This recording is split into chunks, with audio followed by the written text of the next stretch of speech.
Halo, selamat datang di channel review komik dari toko buku Bina Usaha. Nah, hari ini kita akan review komik The Promised Neverland. Nah, jadi hari ini ya agak spesial karena kita ada perbandingan dengan komik yang diterbitkan di Jepang. Nah, ini kemarin dikirimin oleh Mas Bagus dari Alex Media ya, editor Alex. Nah, jadi kita sama-sama ambil volume 9-nya untuk perbandingannya. Nah, jadi sebelum kita bahas ke komiknya dulu, kita bahas tentang ceritanya ya. Nah, jadi untuk Promised Neverland ya, ini diterbitkan pada tahun 2016.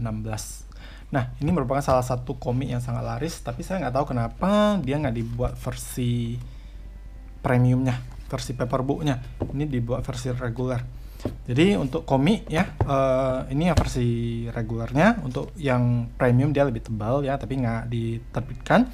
Nah, untuk komik Jepangnya ya, kita bisa lihat di sini ya, yang Indonesia itu lebih tipis. Nah, ini yang Jepang tebal ya, sekitar 1:2 ya. Nah, terus yang bahasa Jepang itu ada jaketnya. Ini namanya jaketnya. Nah, covernya, jaket dan covernya beda. Oke. Sedangkan di Indonesia ini. Nah, kalau kita lihat printnya ya, cetakannya kalau untuk yang Jepang dia lebih glossy ya, terus birunya lebih terang. Kalau yang Indo ya dia lebih doff, terus birunya lebih gelap. Terus yang Jepang ada ininya lagi. Oke, ini nggak tahu apa namanya ya. Oke. Ini ada jaketnya. Oke, jaketnya ada. Terus cover. Oke.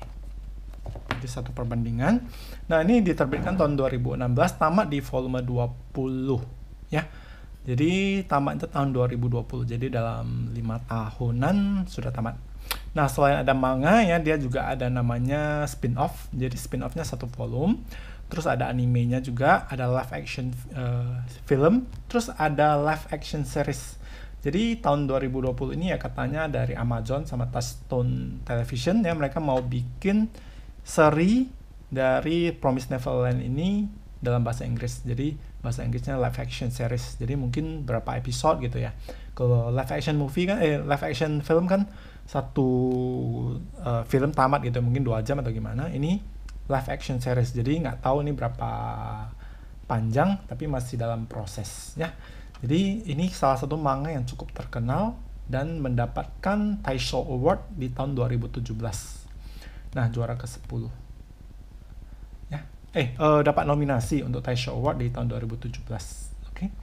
Nah, jadi untuk penjualan ini salah satu komik yang sangat laris ya.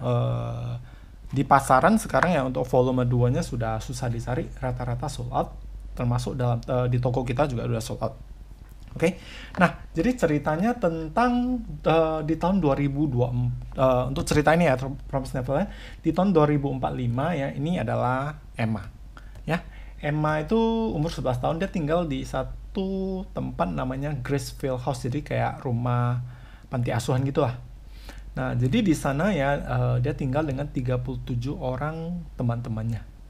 Jadi istilahnya untuk kehidupan mereka itu tidak ada yang namanya kesusahan. Kenapa? Karena untuk makanan, tempat tinggal semuanya ya terpenuhi dengan cukup.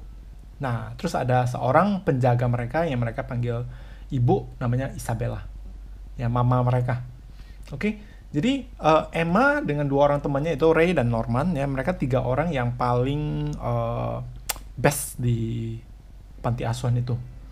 Nah, jadi mereka di panti asuhan itu sebenarnya sangat bebas, cuman mereka nggak boleh keluar dari tempat itu. Jadi ada satu batasan di mana mereka nggak boleh keluar. Oke, jadi ya tiap kali ada orang istilahnya ada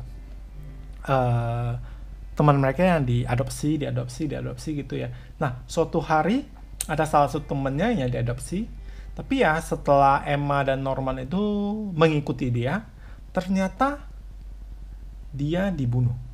Oke. Nah, jadi dari sini barulah ketahuan bahwa mereka dijual ke iblis. Jadi istilahnya di tahun 2045 itu ya, dunia itu terbagi dunia manusia dan dunia iblis. Jadi mereka ini semua yang di panti asuhan itu sebenarnya tinggal di dunia iblis, di mana mereka adalah produk yang diternak. Jadi istilahnya peternakan manusia, di mana hasil dari peternakan manusia ini untuk mensuplai ataupun menjadi makanan untuk para iblis itu. Nah, jadi setelah mereka tahu, mereka pun mencari cara bagaimana keluar dari sana dan menolong teman-teman mereka, daripada nanti menunggu waktu untuk dimakan. Jadi plotnya sangat seru, ya. Hampir tiap volume itu penuh dengan intrik, seru banget, ya. Nah, jadi sekarang kita lihat dulu, sebelum kita bandingkan dengan komik yang Jepang, kita lihat dulu yang Indonesia. Nah, story-nya dari Kayu Shirai dan art-nya Posuka Demijuki. Ya, tahun 2016. Story Emma Norman, paling jenius. Ini ada perkenalan tokonya.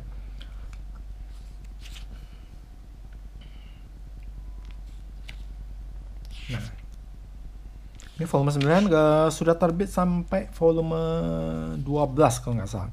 Tamatnya di volume 20. Oke. Nah, untuk ceritanya mungkin ya yang pernah baca Les Miserables, ya dia artnya mirip seperti itu. Mirip-mirip ya, lebih style Eropa gitu. Ya.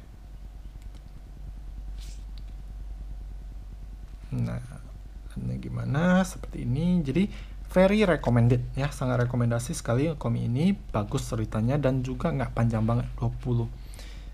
Komiknya juga penuh full action. Oke. Highly recommend, silakan yang mau koleksi. Nah, artnya seperti ini, coba kita lihat perbandingan dengan Jepang. Nah, kalau untuk kertas sudah pasti ya dia lebih putih karena ini kan kertas premium, ini yang kertas ubi istilahnya. Oke, nah kita lihat perbandingannya di sini. Oke, rata-rataannya sih nggak ada yang beda sih ya. Ini pengalaman tokonya juga sama.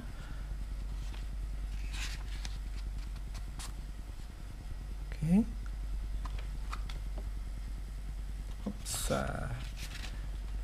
Oke, jadi buat yang mau koleksi yang Jepang juga silakan, mau koleksi yang Indo juga silakan. Bagi yang bisa bahasa Jepang silakan koleksi yang Jepang karena bagus banget. Ini ada bonus. Jadi sebenarnya ini bagian dari bonus komik yang kita kasih di bulan ini. Jadi untuk bulan Desember ini ya di toko kita ada promo. Jadi untuk pembelian 150.000 dapat free 1 komik Jepang. Bebas pilih selama stoknya masih ada. Oke, jadi ini salah satu bonus yang disediain oleh dari Alex ya. Jadi buat yang mau silakan. Jadi ya sekian kita review sampai di sini. Sangat rekomendasi sekali untuk komik ini. Oke, jadi hari ini kita review sampai di sini. Terima kasih.